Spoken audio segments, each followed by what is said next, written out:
evaluando. Y ustedes saben, han pasado por esta virtualización. Les voy a pedir una manito alzada, un dedito alzado para ver si están allí, ¿ya? Les voy a pedir en ciertos momentos de la clase. No vaya a ser que esté yo en un monólogo sin ninguna atención. Atentos, por favor.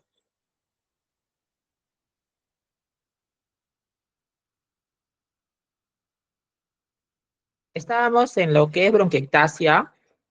Les comentaba la fisiopatología de este síndrome que se da por inflamación necrosante de la mucosa bronquial. Es importante tener presente este ciclo de Cole, que se da por la inflamación, infección y necrosis de la mucosa bronquial o destrucción de la mucosa bronquial. Ustedes ven aquí en esta diapositiva una luz bronquial sana al lado izquierdo y una luz afectada por la bronquiectasia, en la cual vemos claramente cómo se desdibuja la luz bronquial. Y se da esto debido a mayormente a una infección, ¿no? Que genera este círculo vicioso ya mencionado.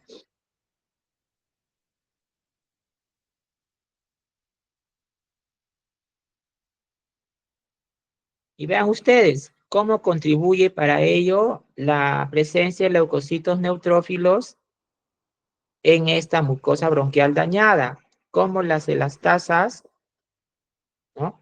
Producida por este sistema inmune disregulado, generando daño de estructuras de la mucosa, como por ejemplo la elastina. Y deben saber ustedes que la bronquiectasia en general es irreversible. Va a encontrar seguramente rebuscado poco usado que se llama pseudobronquiectasia. Este término no es muy aceptado debido a que pues una bronquiectasia la conocemos como un daño secuelar, ¿no? ¿Cuándo se determina pseudobronquiectasia? Cuando este paciente ha sido evaluado, ha sido hasta tomografiado y se determinaba una bronquiectasia pequeña.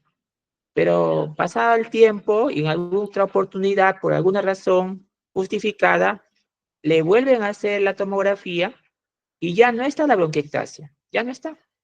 Entonces llaman este término poco usado y poco frecuente. Mayormente la bronquiectasia, el daño es permanente, ¿no?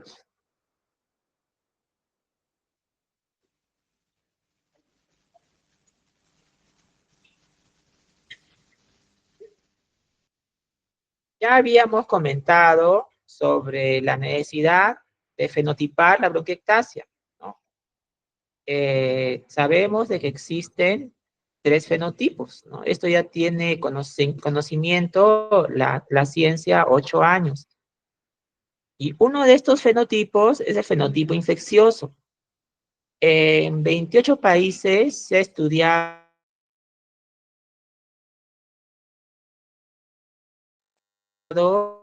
los de las bronquiectasias. Y entra en este fenotipo infeccioso es la pseudomonas. Y otras bacterias también pueden encontrarse, pero el que no debe perderse de vista por su gravedad en algunos contextos clínicos es la pseudomonas. ¿Está bien? Entonces, en el fenotipo infeccioso, recordar, miren todos estos microbios que pueden estar presentes, ¿no? Pero la cabeza, encabeza esta microbiología infecciosa bacteriana, la pseudomonas. Es bueno tener presente este punto.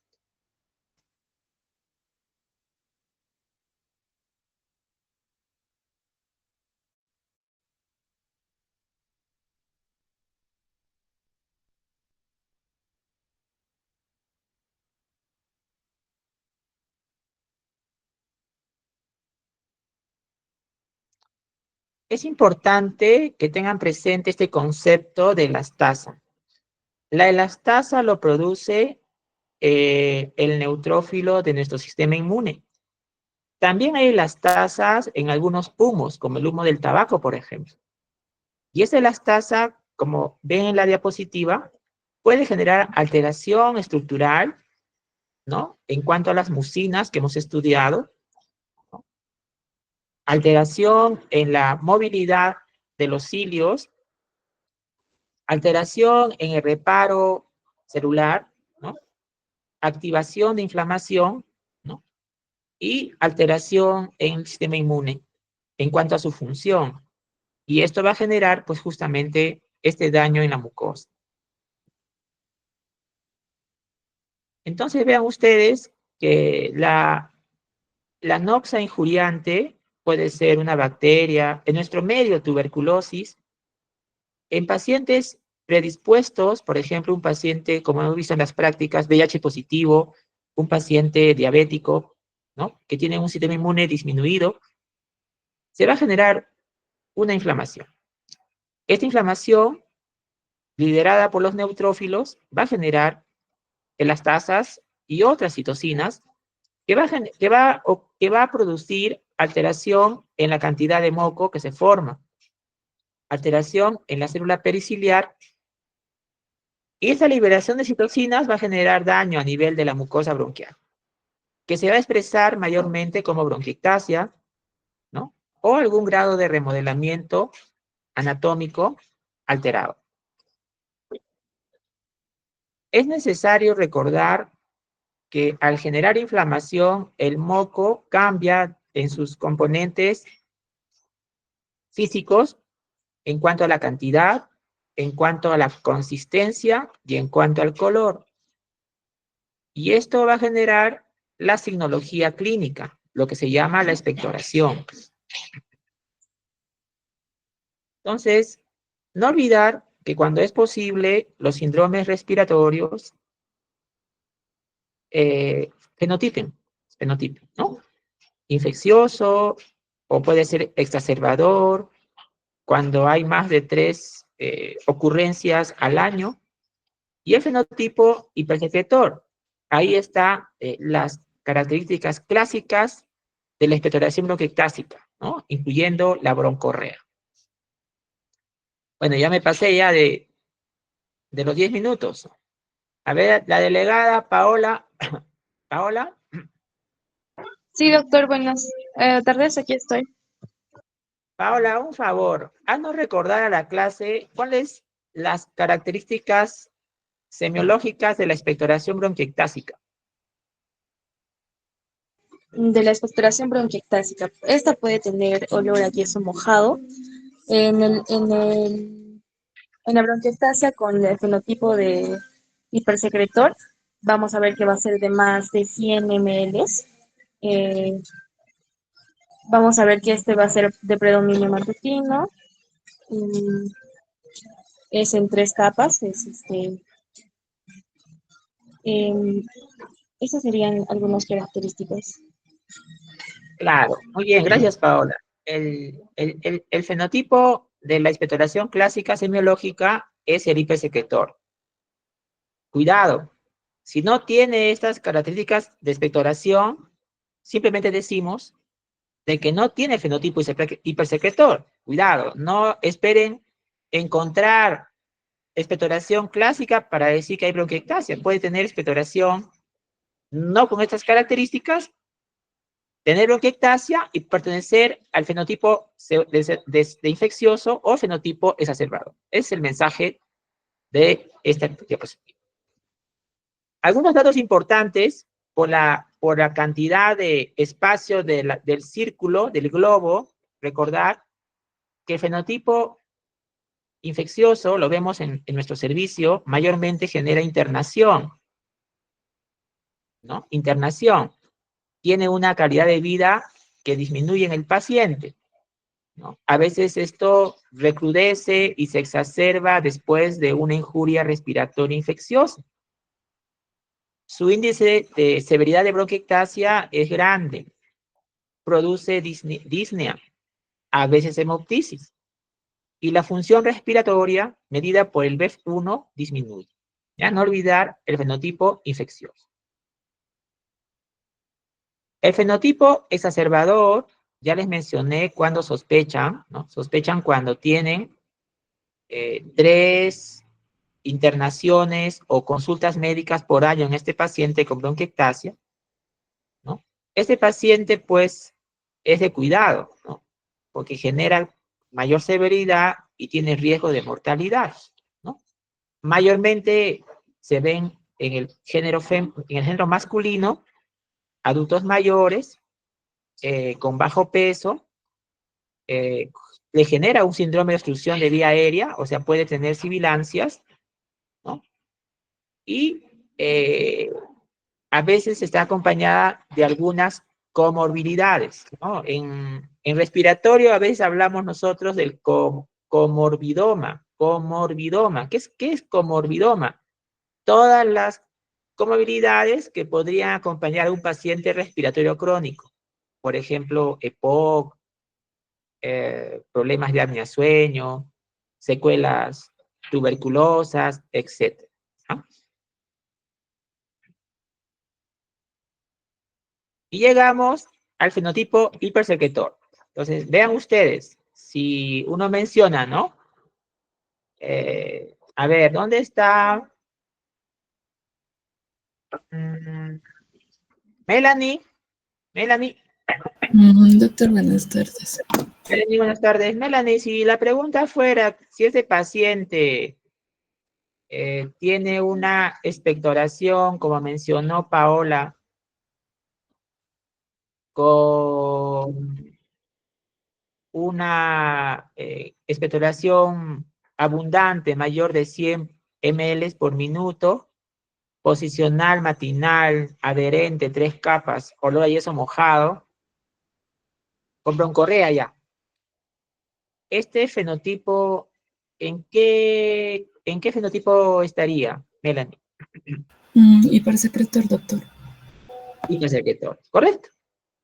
Entonces, sí podemos decir, ¿no? Este fenotipo, por lo que te estoy mencionando, por lo que el paciente refiere, es hipersecretor. ¿sí?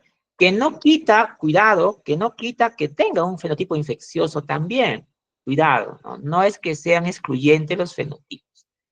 Entonces, este fenotipo es el de la semiología clásica de la expectoración, ¿no? También presenta severidad funcional, severidad en el score de gravedad de bronquiectasias, puede haber hemoptisis, disnea, puede usar oxígeno, internaciones y lo que mencionó Paola antes, ¿no?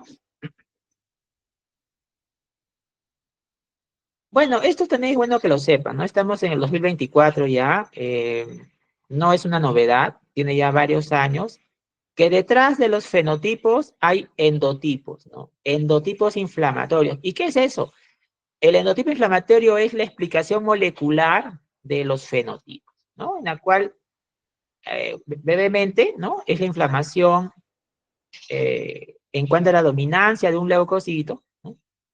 Inflamación que puede ser sistémica. El paciente no solamente está afectado a los pulmones, sino también puede tener manifestación de sepsis, de compromiso general, razón muchas veces por las cuales se hospitalizan los pacientes, ¿no? Entonces, en cuanto a los endotipos, ya hablamos en la parte molecular, en cuanto a los tipos de leucocitos que están inmersos en la fisiopatología.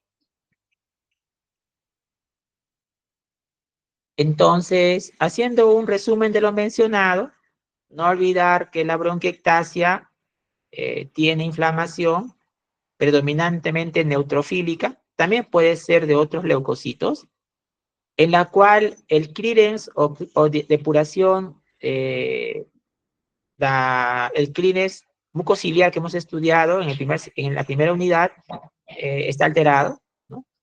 Y genera pues alteraciones de la secreción bronquial, ¿no? Causas, pueden ser causas congénitas, por ejemplo, hemos visto fibrosis quística, en la práctica hace unos días atrás, un paciente con disnea ciliar primaria, ¿no? O adquirida debido a infecciones, en nuestro medio tuberculosis, ¿no? O cuando no conocemos la causa decimos idiopáticas, ¿no? Y el sustrato fisiopatológico de todo ello, pues, es el moco alterado, ¿no? Que genera, pues, exacerbaciones, ¿no? Y la microbiología es variable, ¿no? Es importante tener presente que a la cabeza está la pseudomonas.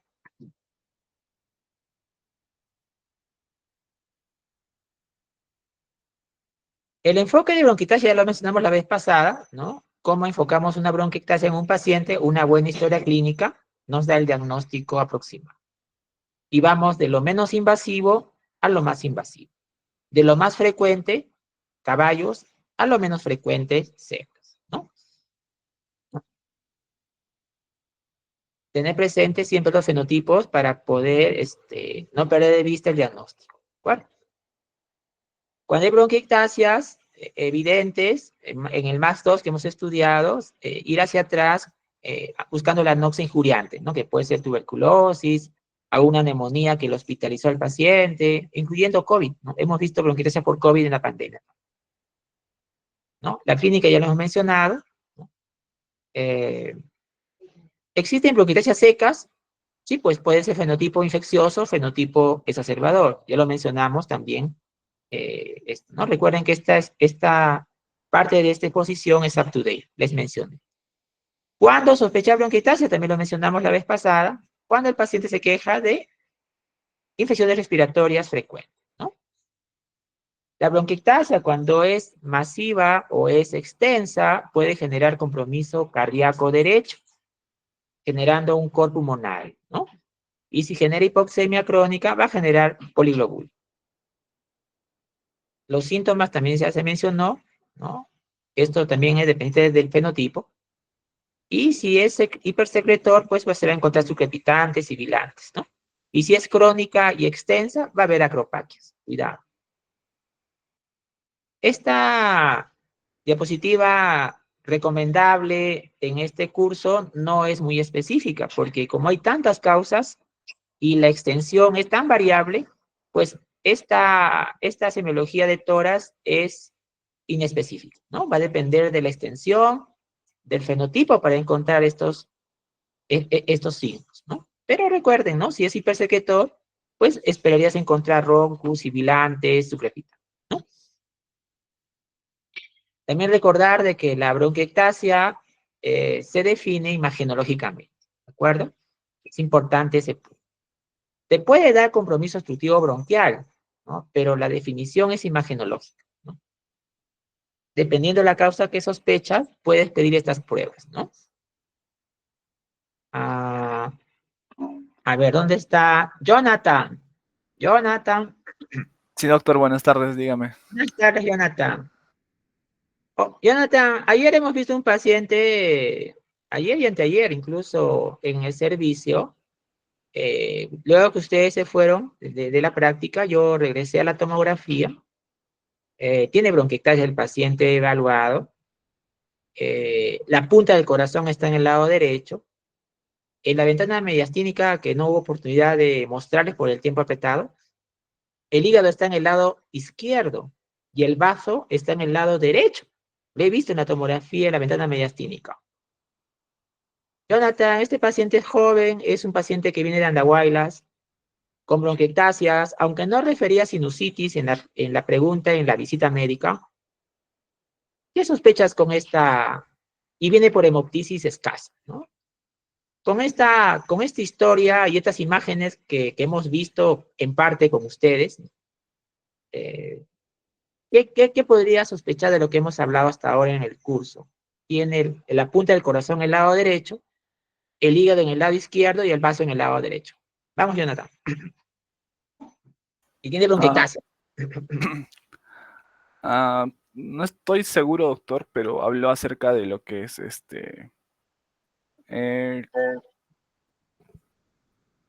un problema con los cilios que mencionó, pero no estoy seguro de lo que estaba explicando. Sí, sí. Claro, no te preocupes, Jonathan. Nosotros tenemos claro. Ahí está, creo que Lida ha respondido en el chat. Gracias, Jonathan, muy bien. No hay problema, Jonathan. Justamente una estrategia de práctica deliberada, publicada en la revista hace poco, el New England Journal of Medicine, ¿no? Refieren en la retroalimentación específica y varias veces enunciada para poder fijar el concepto, ¿no? Esa es la intención, ¿no? Dime, Brian. Brian ha levantado la mano y Sí, Pablo ha sí, dicho doctor. un... Vamos, Doctor, Brian. en este caso también hablamos siempre, y es muy poco común el tema del dextrocardio, en el tema Claro, de que dos órganos no están distribuidos anatómicamente en el orden y justamente va a haber el problema ciliar y todo eso. claro. ¿No? Paola y Lee en el chat también han mencionado algo que justamente estamos pesquisando, ¿no?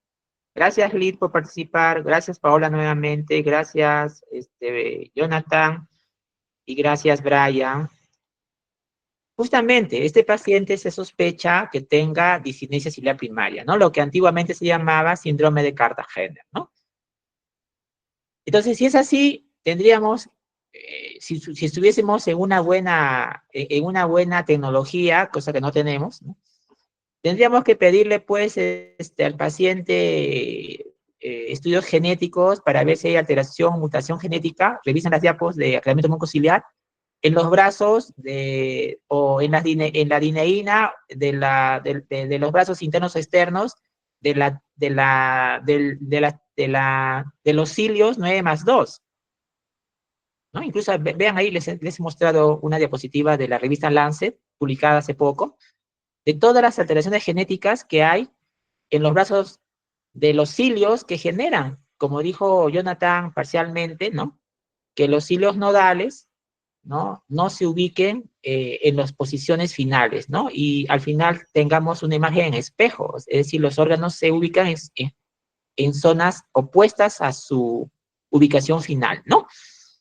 Entonces, según el caso, vas estudiando, ¿no? Sea cual fuese la causa, eh, como ya hemos dicho hace un momento, se busca infecciones, ¿no? Este paciente ingresó y se busca tuberculosis, se busca pseudomonas, pero el contexto que este semestre he tratado de intensificar, el contexto de este paciente referido es de una discinesia ciliar primaria como diagnóstico clínico, ¿no? Si queremos ir a la definición, tendríamos que ir al estudio de mutación genética, ¿no?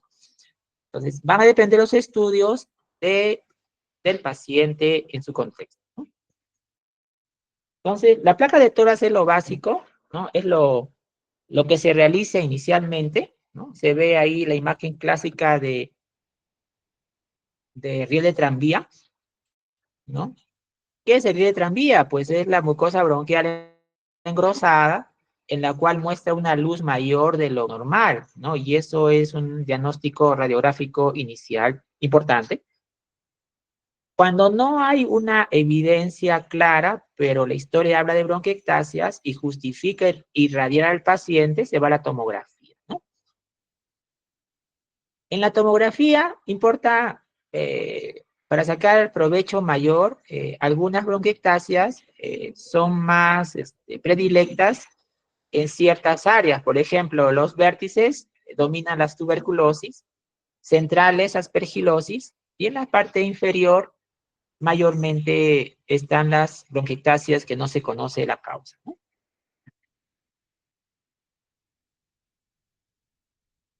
Bueno, hay una miscelánea de casos clínicos en UpToDate, ¿no? También en la tomografía se ve mejor la morfología bronquiectásica, ¿no? Si es varicosa, sacular, quística, cilíndrica, ¿no? La extensión, si es localizada o es difusa, ¿no? En verdad, la tuberculosis, que trabajamos mucho allá en el servicio, pues te da todas las posibilidades que podemos imaginar, ¿no? Bronquiectasias localizadas, difusas, afecta la parte superior, y cuando el paciente es inmunodeprimido, ya no hay un patrón que lo contenga, ¿no? Puede generar cualquier patrón de presentación, ¿no? Sobre todo en los pacientes con la infección por el VIH, ¿no? Hay casos clínicos que estudiamos en la práctica, en la cual cuerpo extraño puede generar bronquiectasias, ¿no? Genera una inflamación local y genera dilatación de la luz, ¿no? Se retira el cuerpo extraño y hay una mejoría en este paciente en sus síntomas. Entonces, no olvidar también el término que hemos visto en una de los casos clínicos con los grupos que rotan en el servicio, la bronquiectasia por tracción, ¿no? Que es parte de toda la sinología imagenológica de la fibrosis pulmonar, ¿no? Una bronquiectasia por tracción es parte de una sinología de la fibrosis pulmonar. Algunas bronquiectasias generan obstrucción al flujo aéreo, es decir, silban, ¿no? Es usual encontrar pacientes hospitalizados con bronquiectasias con sibilancia. Y las pruebas funcionales determinan obstrucción. Y bien, voy a pasar al otro síndrome importante, sería el tercer síndrome que vamos a revisar, que es el síndrome broncopléjico. Este síndrome no es muy usado en las historias clínicas, ¿no? Es la oportunidad en la rotación recordarlo, ¿no? Y no significa que no exista, existe, solo que es no muy usado en las historias clínicas del hospital, ¿no? ¿Cuándo sospechar broncoplegia? En general, en todo paciente severamente comprometida la conciencia. Por ejemplo, un paciente en coma, ¿no? El síndrome broncopléjico, ¿qué significa? Que este paciente, ¿no? Su aclaramiento mucociliar y su aclaramiento de la tos están venido a menos debido a un severo compromiso de conciencia. Y este severo compromiso de conciencia es muy variable. Puede ser un paciente con una hemorragia cerebral extensa, un infarto extenso cerebral, un tumor cerebral que le ha generado coma, un traumatismo craneal grave, o también podría ser en un estado de anestesia profunda, prolongada, ¿no? Y lo cual hace de que, como hemos revisado inicialmente en el semestre, los dos aclaramientos están dependientes de la función de la corteza cerebral. Hemos visto que en la tos, la regulación del reflejo está dada por la corteza cerebral, ¿no? También les comentaba, ¿no? Cuando hay un paciente comatoso, lo intubamos, el paciente ni tose, ¿no? Y hay un aparato de plástico en sus vías aéreas traqueales y ni tose porque está con compromiso severo de conciencia, ¿no? No hay reflejo tusígeno, ¿no? Y el aclaramiento mucociliar, les mostré una diapositiva, un gráfico, en la cual está regulada neuralmente también ese movimiento de arrastre del moco formado normalmente de adentro hacia afuera.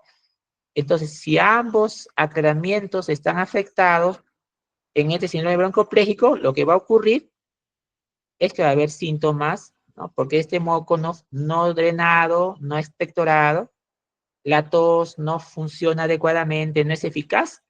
Entonces, esta acumulación de secreciones va a generar problemas, ¿no? Va a generar el paciente una suerte de obstrucción, va a haber sibilantes, va a haber expectoración, va a haber infección de esta expectoración, va a haber disnea, va a haber cianosis, ¿no? Entonces, es muy variable la semiología de toras según síndrome broncopléjico, va a depender de la dominancia de alguno de los síndromes que pueden ocurrir como complicación, ¿no?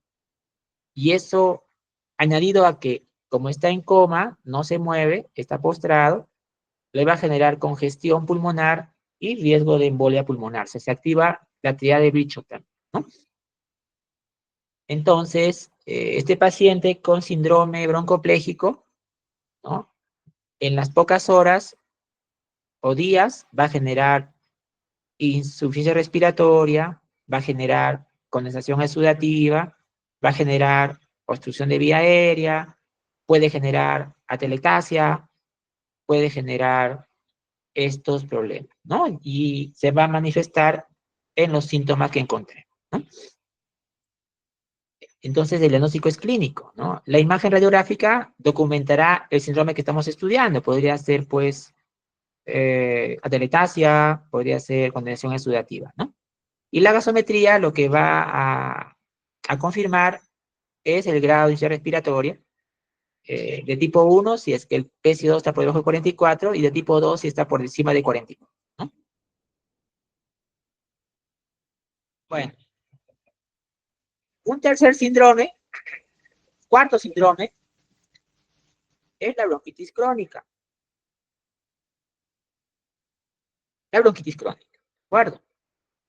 Vania, Vania, ¿no Sí, está doctor. Vania? Sí, estoy. Vania, buenas tardes. Vania, estamos entrando a un cuarto síndrome bronquial. No nos hemos topado en esta rotación que ya acabó ayer con bronquitis crónica en nuestros pacientes evaluados, estudiados. ¿Qué concepto tienes? ¿Cuándo sospechas bronquitis crónica, Vania?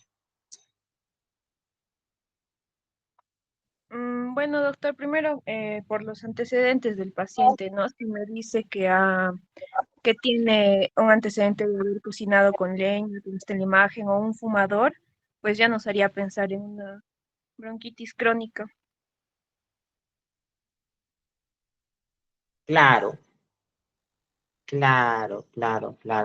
Cuando sospechar bronquitis crónica, cuando el paciente tiene exposición a humos. Ah, bronquitis crónica, uy, acabo de recordar que debo grabar la clase. A ver si estos 20 minutos que quedan grabaré. Bueno, nunca es tarde. Un ratito, por favor. Sabía que algo estaba pendiente. Bueno. Bueno, mientras va cargando la grabación, la bronquitis crónica, sospechar cuando el paciente está expuesto a humos, sea humo de tabaco o humo de leña. Hay 3 síntomas cardinales de bronquitis crónica. Es la tos, la expectoración y la disnea. En cualquier combinación, ¿ya? Pero cuidado, la edad del paciente es importante. Algunos mencionan por encima de los 35 años de edad, otros por encima de los 40 años de edad. Entonces, no estaría bien pensar en bronquitis crónica en un niñito de 6 añitos de edad, ¿no? Entonces, también depende mucho del tiempo de exposición a los humos. ¿Cuántos días por semana? ¿Cuántas semanas por mes? ¿Cuántos años? Para decir si hay una exposición importante a humos, ¿no? Bueno, no carga la grabación. Ujú. No carga la grabación. Bueno, continuaremos. Entonces, no olvidar bronquitis crónica, exposición a humos. En cuanto al tiempo de exposición, en cuanto a, justo que recién ha cargado, sí, inicia grabación. Ya está. Al menos estos 15 minutos finales podríamos grabar ya. No, no lo había hecho inicialmente. Disculpen, queridos estudiantes. Bronquitis crónica, entonces, no olvidar esos conceptos para sospecha, ¿no? Si el paciente no ha tenido ninguna exposición a humos, ninguna,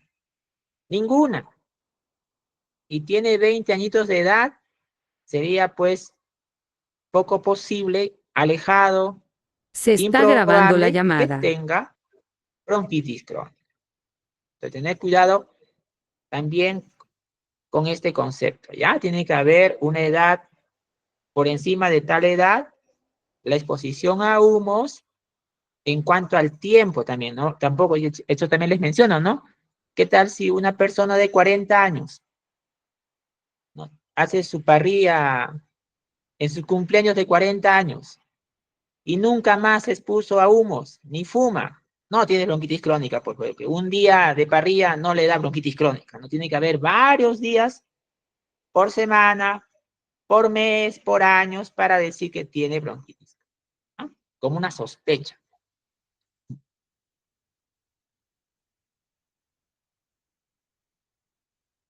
Entonces, no olvidar, en la bronquitis crónica hay limitación al flujo aéreo, ¿ya? ¿Cuándo sospechar por anamnesis? ¿No? Esto es algo que está en los libros antiguos y eso no es cierto a veces, ¿no? No es tan cierto. Dice, bronquitis crónica, dice, si el paciente tiene 3 meses de tos por año, por 2 años. No, pues, eso puede tener también un paciente tuberculoso, enfisematoso, un paciente con cáncer. Entonces, el decir en los libros antiguos, lo que acabo de mencionar, 3 meses de tos por año por 2 años, no solamente eso lo tiene bronquitis crónica, también lo tienen los otros problemas que he mencionado, ¿ya? Entonces, no olvidar, a mayor cantidad de cigarrillos fumados, a mayor cantidad de años expuesto al humo de leña o de bosta, hay mayor riesgo de tener este problema de bronquitis crónica. Claro, ¿no? Entonces, la historia up to date, ¿no? Esta revisión es up to date, la historia familiar, la historia de tabaco o la historia ambiental nos puede llevar a la sospecha de bronquitis, ¿no? Y también es importante recordar, lo hemos visto en Coyana, que la bronquitis crónica se define con una prueba funcional, ¿no? Sheila, Presente, doctor. Sheila, ¿qué prueba funcional te define o te descarta bronquitis crónica? La espirometría. La espirometría, muy bien. Entonces, puede tener los síntomas, puede tener la exposición a humos, pero si la espirometría no te define, pues no es bronquitis crónica en su definición, ¿no? Entonces es importante también tener presente cómo definimos el +2, en este caso. Entonces, es recordar importante que en la bronquitis crónica estos humos tienen acroleína. Esta es una potente inductor de la mucina MUC5AC inducible, lo cual va a generar mayor secreción de moco, ¿no? Y debido a una inflamación y agrandamiento de las glándulas submucosas, ¿no? Y esto va a generar presencia de leucocitos, inflamación, sobre todo neutrofílica, ¿no? Y esto va a generar daño en la mucosa, ¿no? También puede afectar la vasculatura pulmonar, generando hipertensión pulmonar, ¿no? ¿Y cómo genera hipertensión pulmonar? Al dañar o afectar su flujo y resistencia. ¿Cómo?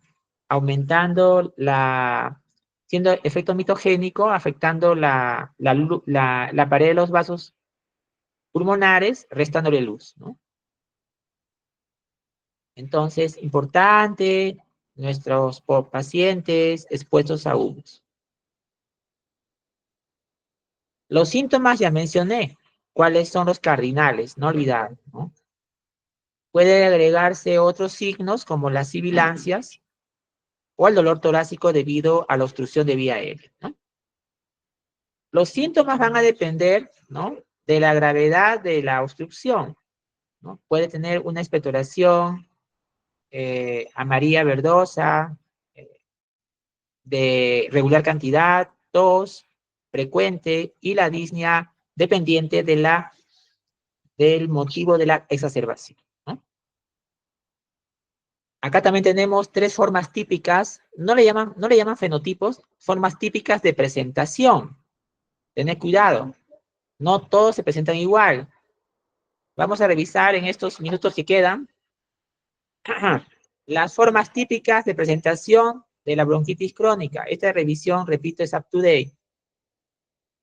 Tened cuidado, ¿no?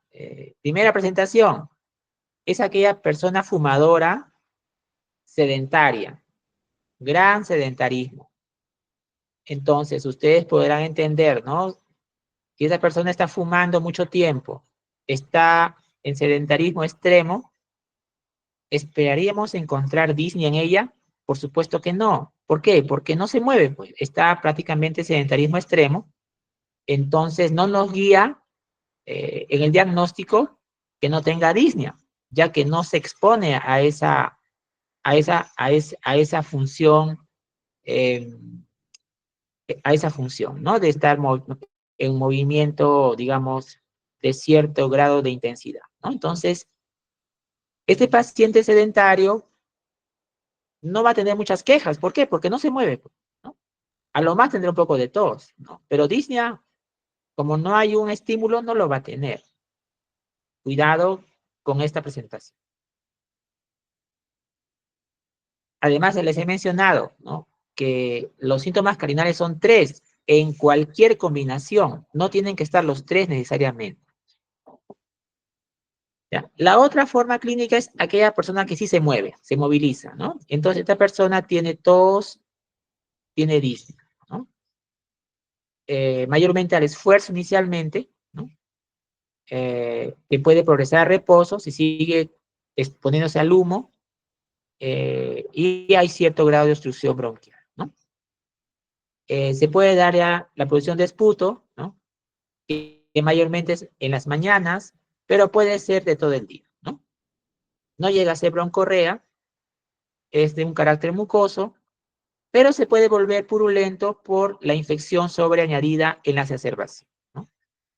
Claro, lo que vemos en la figurita de la parte superior del lado derecho es el grado de estadio final, estadio avanzado, que es el famoso abotagado azul. Abotagado azul, ¿por qué es abotagado azul? Esta pregunta es importante, ¿no? A ver, Nacheli, Nacheli, Nacheli, buenas tardes. ¿Por qué es abotagado azul un paciente con bronquitis crónica avanzada? ¿Por qué es obeso y por qué es azul, Nacheli? Mm, Algo he podido decir inicialmente en esta forma de presentación.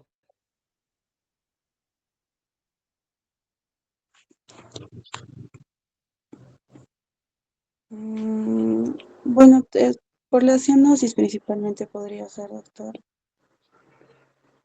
Bueno, Para que ¿por qué es obeso el paciente con bronquitis crónica? mm, Avanzado, digo.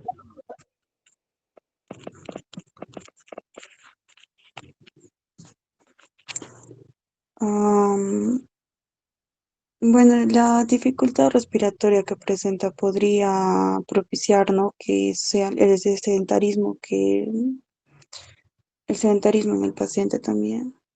Claro, eso es, exactamente. Muy bien, Acheli. Que al tener disnea el paciente, pues hace sedentarismo, ¿no? El sedentarismo, si no hay un ejercicio fisiológico, este paciente va a ganar peso y va a generar sobrepeso u obesidad, ¿no? O el sedentarismo debido a la limitación de esfuerzo para que no le genere disnea. Y está azul porque está cianótico debido a la obstrucción al flujo aéreo, ¿no? Y está abotagado, puede estar abotagado, que es un término de congestión, debido a que la bronquitis crónica, como vamos a ver de acá un ratito, ya para terminar, puede generar el compromiso cardíaco derecho y un cor pulmonar, ¿no? Muy bien. Y la tercera forma de presentación que lo vemos frecuentemente en el hospital regional, ¿no?, es cuando el paciente tiene en las últimas 24 horas una mayor intensidad de los síntomas cardinales. ¿Qué quiere decir eso? Mayor tos, mayor flema, mayor disnea, ¿no? Lo cual genera algunas veces internación, ¿no? Internación, para poder mejorar su estado, ¿no? Y en esta situación no faltan los sibilantes, ¿no? Ya les mencioné, ¿no? No todo lo que silba es asma y bronquitis crónica. Recordar que la bronquitis crónica está dentro de los EPOCs, ¿no? Que son 3, ¿no? bronquitis crónica, enfisema y asma no reversible, ¿no? Entonces, en cuanto al patrón de aparición y los síntomas, 2/3, o sea, de tres pacientes, 2 informan disnea, tos, expectoración, silbidos, opresión de pecho, ¿no? Y mayormente en las mañanas. Puede aumentar de peso, como ya lo dijo Nacheli, ¿no? Debido a una limitación al esfuerzo para no tener disnea, ¿no? Es lo que más vemos, ¿no? También puede haber baja de peso. Hemos visto también pacientes con baja de peso debido a que la disnea les impide comer completamente, ¿no? Puede haber síncope, que es un signo de gravedad, ¿no? Una bandera roja, ¿no?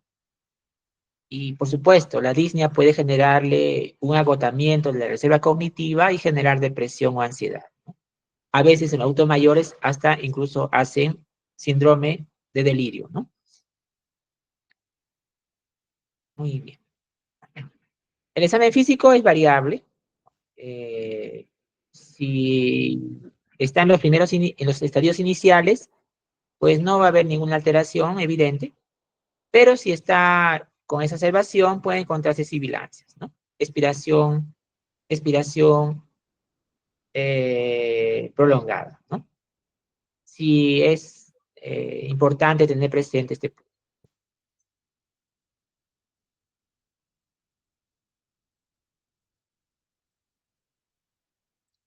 Bueno.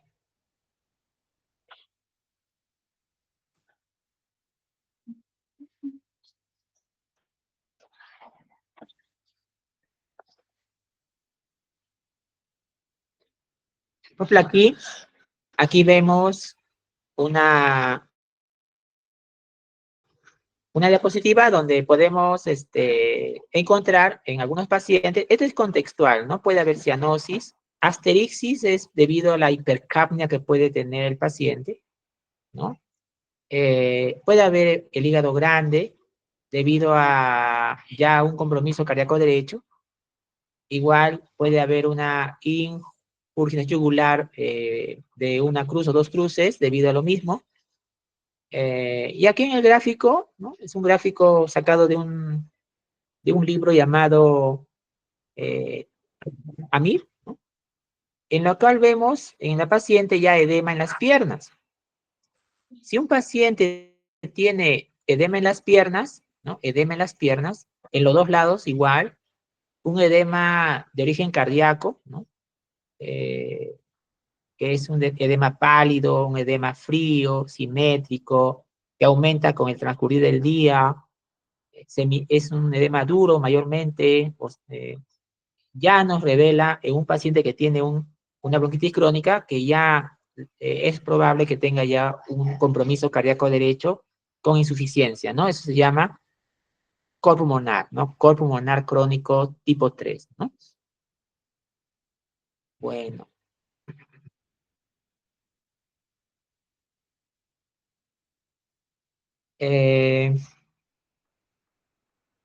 Creo que esta va a ser la última diapositiva en honor al tiempo. Puede haber manchas amarillas en las uñas debido al tabaco empedernido que puede tener el paciente.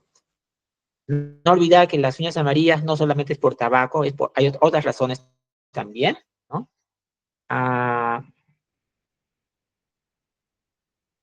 De la última diapositiva, perdón, estaba corriendo un ratito, voy a regresar.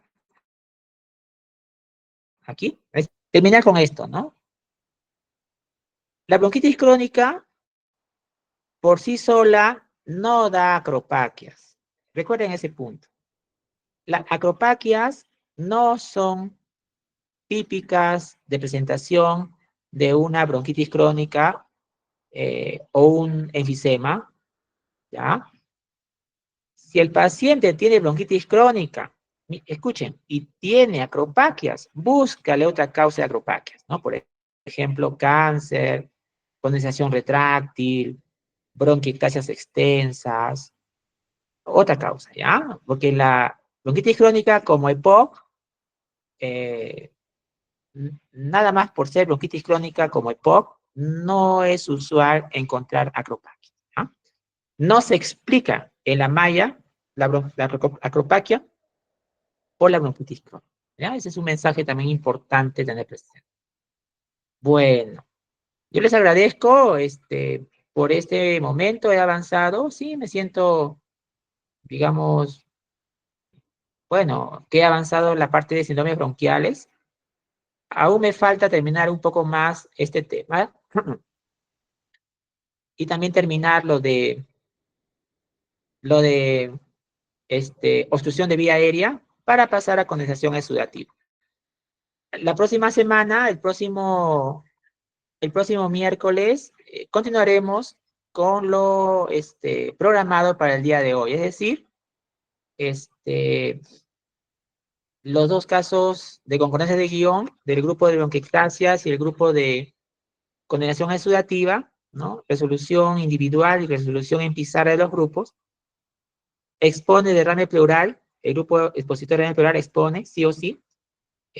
Incluso ya, si tengo la oportunidad, le tomo el test de concordancia a derrame pleural también ese mismo día. Ese mismo día va a haber 3 test de concordancia.